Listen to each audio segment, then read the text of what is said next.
Лунецкага района Анастасія Якавец – мясцовая знакамітасць. Яна і народная спявачка, і збіральніца песень з абрадамі, аўтар і таленавітая выканаўца баек.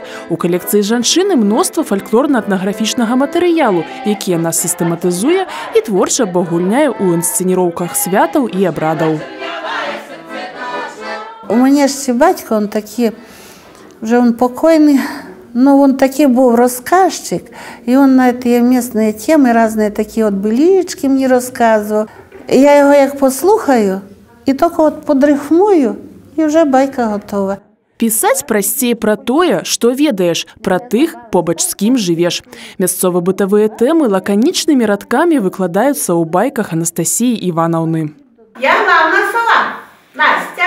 Живу їм прийдеться, як у пасться, а гето всі мої пташенята, совенята. От, і що ми? Співаємо пісні не модні, чисто народні. І я ж читаю, що треба співати свої пісні, народні. Вони ж такі, до душі прилягають, і наші люди їх знають.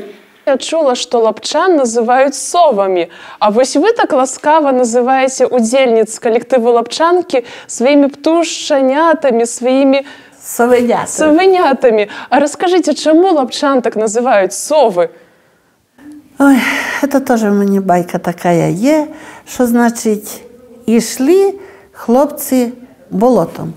І грязь топтали чоботом. Сіно накосили і пташку. Ну таку вже хорошу зловили, це ж ідуть, а вона в лозі сиділа, прямо в душу гляділа. Сама така лохмата, в очі лупати, страшно і в руки взяти. Ну, хочеться людям показати. Так вони її взяли, закрила. І самі ідуть бродками, а тую сову ведуть по кладкам. А назустріч їм люди з чужого села. Гей, а чого то у вас такий пошані сова? І лапчан моїх обсміяли. Ой, з тих пор на нас совами прозвали.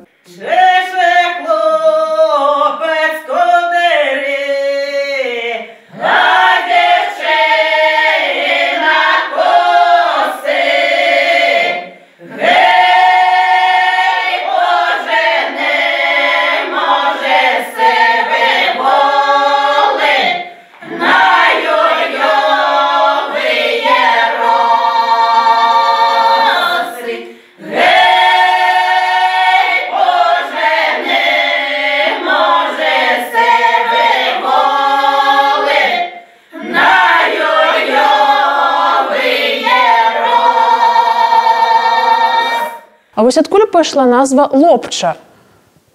Ну, на гэта про лапчан дві версії є. Одна версія, що де перша хата в Лопчі стала, там росла густа, висока лобода. Це по-ранішому, лебеда. Ну, а на те время це ж була їда, ото росіян співають, посею лебеду на берегу, а тут на тобі готова є. Ну, а друга версія, то про це в мене і байка є. Розкажу? Звісно, розкажіть. От їхав пан Іван через ліс. Ну, і за нічим з воза він зліз. Понаравилася йому та полянка, каже, от тут буде стоянка. Ну, збудував хатку, розжився, з дітьми розплодився, стали коло його люди селитися, полі горати, ліс корчувати. Стало уже селце. Пішла про його слава, що зробив це селце пан Іван, що голова як качан. Потилиці нема, щитає один лоб. І їсть он не нопа солю, а і боб. І п'є чай. О, а в нас же чаю не пили раніше, а він же пан. У нас пили тільки квас. От откуль пошло названня села у нас. Калі душа песень жадае, трэба спяваць, весяліцца і не журыцца.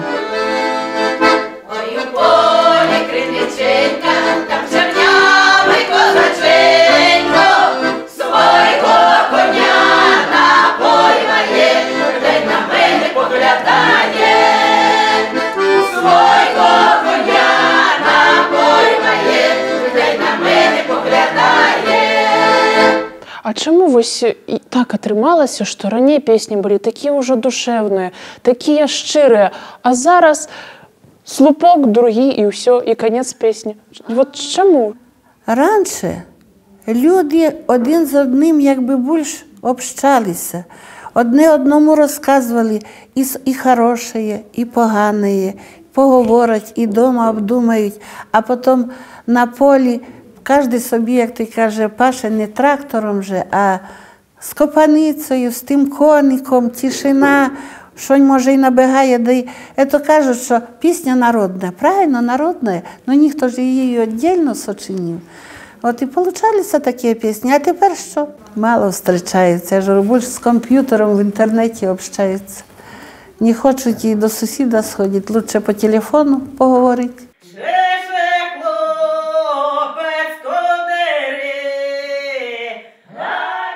У тыя далёкія часы жыццё вёскі адрознівалася ад цяперашняга. Крок за крокам мы губляем жывую сувязь з чалавецтвам, страчваем тыя адкрытыя і шчырыя зносіны. А раней жа людзі дапамагалі адзін аднаму, гулялі, сумавалі, спявалі, усё разам. А вось на вячорках не толькі ж спявалі, не толькі займаліся рукадзелем, мабыць, яшчэ і хлопцы прыходзілі і знаёміліся дзяўчаты з хлопцамі. Было такое? Обязательно. Що, звісно, особливо молодіж. Ще старіші, то якби іменно йдуть це робити. А молодіж йде, щоб, як ти каже, пошаліть, крохи то там і що-небудь і повишивають, а далі і поспівають, і пожартують, і які-то і гульні зіграють. Посиділки – це свого роду був клуб. Все оттуда починалося з вечора. Лапчанскія жанчыны працавітыя. Калі ўжо і збіраюцца на вячоркі, дык абавязкова прыхапляюць работу. І прадуць, і вышываюць, і ніткі круцяць. Дзе ж, калі не на вячорках, пасакрэтнічаць пра каханне, хлопцаў, падзяліцца з сяброўкамі жаночымі хітрасцямі. Ось до хлопців, дівки, до хлопців тут ход треба. Треба ласка. А ласка ж не коляска. Не сядеш, да й не поїдеш. От треба знати, що казати. Треба лапши на уші навішати, дай його помутати. Лапша махається, хлопець сам себе здивляється. Ці абмеркаваць з аднавязкоўкамі жыццёвыя клопаты, паўсядзённыя радасці і нягоды. Поїду в поліклініку. До окуліста. Это зашла в наш магазин, це Івана посилаю. А то сама зашла. Я глянула, о боже ж мій, в очі розбігаються. А що, стільки товару багато? Да, а на ціни як подивилася. І що? В очі на лоб полізли. А чого? Ну, думаю, що вже куплю, кошелька очинила, нічого не бачу. Або паразважаць пра тое, як танцуючы разбагацець. Предлагаю стриптизом заняться. 1000 баксов даю за сеанс. О, люди, 1000 баксов. Я и не стала торговаться. Ох, я ж то я скорей схватила и в город полетела. И пошла собі в казино. А там народу повно. И вышла я на подиум. Я стала в шеста. Пьяная публика вот, заняла свои места. Люди, я сняла сподницу. Я стала здимати чулки. Стали падать в обморок ті мужики. А що? Вони ж як побачили мою красоту. Стало їм не в моготу. А котрі ще живі, до мене повзуть. І дурні гроші брали в кармани, кладуть. Думаєте, чого? А щоб я далі не роздівалася, а скоріше все убиралася. 13 студзеня у кожным доме чакаюць шчадроўшчыкаў. Лапчане цвёрда ведаюць, не пусціш на шчодры вечар у дом казу, бяды потым не абярэшся. І вельмі крыўдзяцца, калі іх хату незнарок прапусцяць. Чи можна вам заспівати да вашу хату звеселяти? А як же, заспівайте. І я вам буду допомагати. Посеред двора золота гора, щодрий вечір.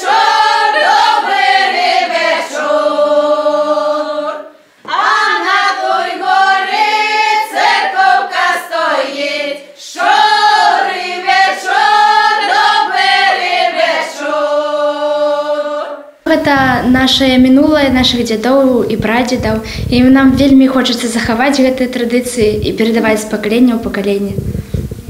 Нам вельмі спадабаецца пець песні, якія пеюць нашы бабулі, бацькі. І мы будзем надеяцца, што далейшае пакаленне таксама будзе пець такія песні. Коза вучоная, кіем ахрышчоная, скача і спявае, усе навукі знае. Именно коза давала добро. Вот даже мы песню спевали про козу. Где коза ходит, там жито робить. Где коза рожком, там жито стожком. Його коза, його сіра, його біла, нашої козонці не в нього треба, решетоса на рогі ковбаса. Прагаладалася коза, ды упала. Каб устала, трэба даць їй добрий кусок сала. Як зараз помню, ногу, як мені люди, зайшла до сусідей, а ногу, отворная нога і у блинець закутана так. Бажу, проспівала пісню, бажу, ой, мам, это ж мені, тітка Савета дала, блинця даже з ногою. От таке щастя було. Що це символ, ногу, щоб дали, о. Як тепер, то щоб гроші дали люди, да все, от це хочуть. А раніше, о, це ж ковбаса не треба, а іменно, щоб нога. А нога повинна була бути обов'язково свиная. Ага. І гэта давали только першим, хто приходив щедровать? Да. Обычно, да. А уже другие, третьи, что им давали? Скварки заворачивали в блинец эти. И так давали. А у нас такое гадание было, нас баба учила. Первый блинец, когда вот дранник жаришь, вот гадали мы, девчины молодые, выходишь на порог и еси первый блинец, и где в какой стороне собака забрешет, туда и замуж пойдешь. А я школьниця мала, я звати мене Настя, розпливаю вам припев, і мені гэта удасться. Расстаюцца ўсе вельмі адзін адным задаволеныя. Год пачынаецца добра. Я уроки всі зроблю, до книжки читаю, я ленивих не люблю і таких не знаю.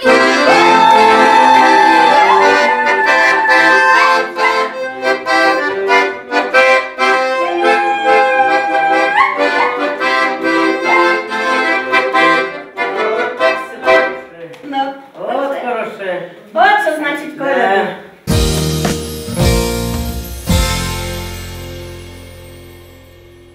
Сьогодні у нашій хаті свята, і гостей їй багато. На коляди запрошаємо і сердечно вас вітаємо. І, як кажуть наші люди, хай вам до сподоби будуть пісні, пляски, жарти, сміх, подарунків цілий мех.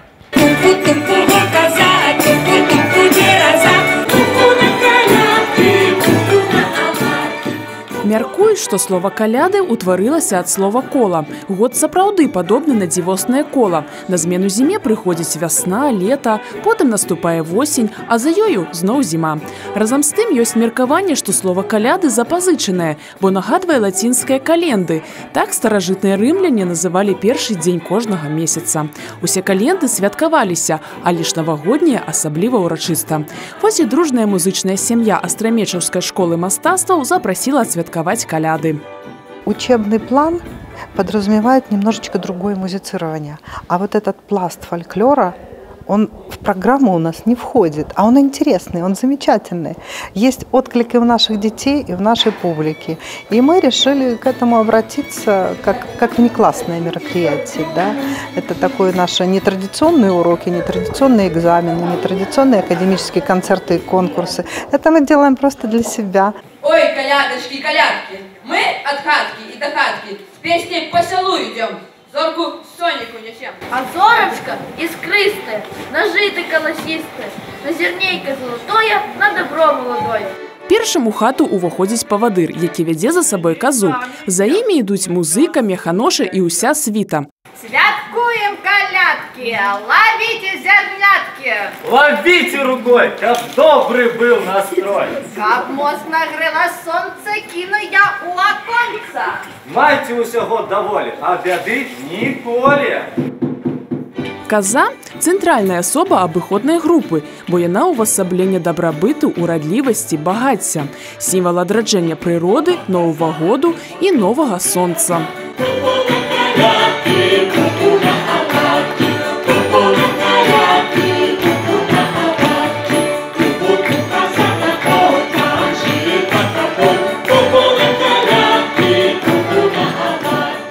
Мы приносим счастье в дом. Мы приносим людям добрый настрой и радость, а яны таксама приносят нам добрый настрой и радость. А яшчэ нам даруюць салодкія падарункі, якімі я дзялюся са сваімі братиками и сестрами. А вы, люди добрые, не сядите, козу веселушку у хорогод возьмите. Кто с козою потанцует, тому в годе пошанцует.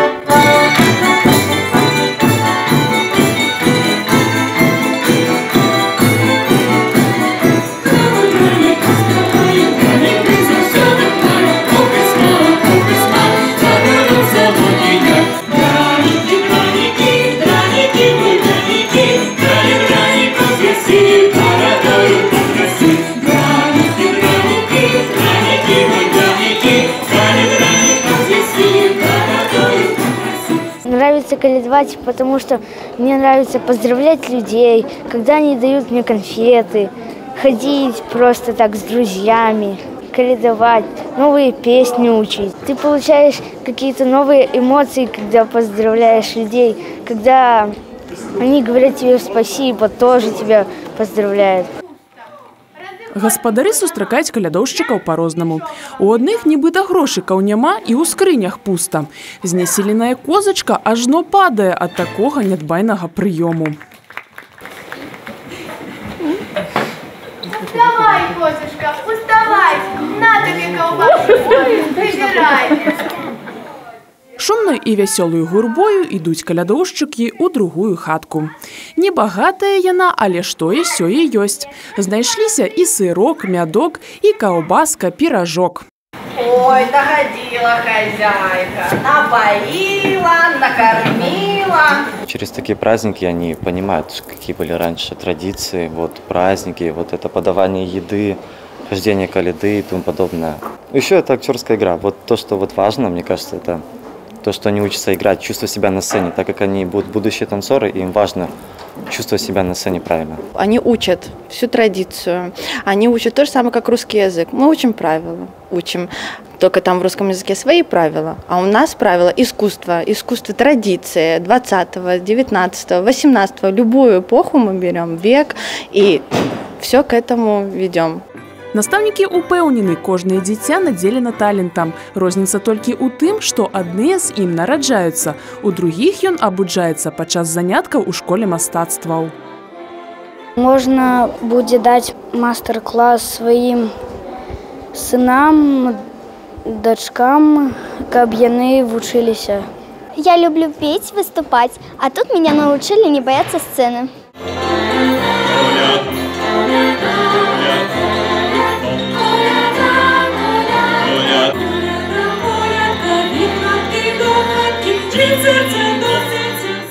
Гэта толькі пакуль выхаванцы дзіцячай школы мастацтваў, маленькія зорачкі. Хто ведае, мабыць, праз некалькі год яны зязяюць быццам сапраўдныя зоркі, бо наперадзе іх чакае рэалізацыя новых творчых ідэй.